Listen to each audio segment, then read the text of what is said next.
જો પપ્પા, તમે તમારી રીતે જઈ શકો છો. મને ને મારી મમ્મીને તૈયાર થતાં વાર લાગશે. અમારે લેડીસોનું કામ જ એ હોય છે. તમારે બસ પેન્ટ શર્ટ પહેરીને વળી નીકળી જવાનું, પણ અમારે તો તૈયાર થવાનું કે નહીં, મેકઅપ બેકઅપ કરવાનો કે નહીં કરવાનો. જો છોકરાવાળાઓને ઉતાવળ બી હોય છે. પપ્પા ઇસ ઓકે પપ્પા. હજી મારી ફ્રેન્ડો નથી આવી. મારી સગાઈમાં મારી ફ્રેન્ડો તો જોઈએ કે ના જોઈએ. જોને હજી પેલી પૂજા નથી આવી, હજી પિંકલ પણ નથી આવી, શ્વેતા પણ નથી આવી. જો પપ્પા, મારી ફ્રેન્ડો નહીં આવે ને ત્યાં સુધી સગાઈનું મુહૂર્ત ક્યારે પણ નહીં થઈ શકે. મારું ક્રેડિટ જોઈને જ હું હા પાડીશ. જુઓ ને, હજી મારી એકી ફ્રેન્ડો આવી નથી.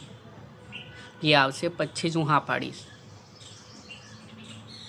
નહીં તો આખી જિંદગી કુંવારી રહીશ, પણ હું લગ્નનું હા નહીં પાડું પપ્પા. હજી મારો બાળપણનો ભેરું રોહિત પણ આવ્યો નથી. રોહિત આવશે ને તો જ જઈશ. મારો ખાસ ફ્રેન્ડ છે.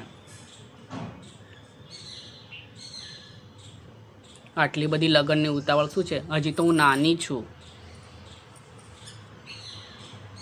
છોકરો જોવા આવે ને ફલાણું ઢીકણું.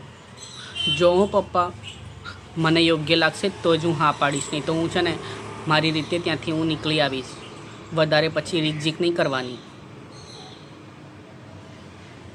આજકાલના છોકરાઓ કેવા હોય છે, કેટલું બધું રોકટોક કરતા હોય છે. મારી મરજી વિરુદ્ધ હું ક્યાંય નહીં પરણી શકું પાપા. બસ હું તમારા ઘરમાં રહેવા માંગુ છું. હું દીકરા તરીકે રહેવા માંગુ છું પાપા.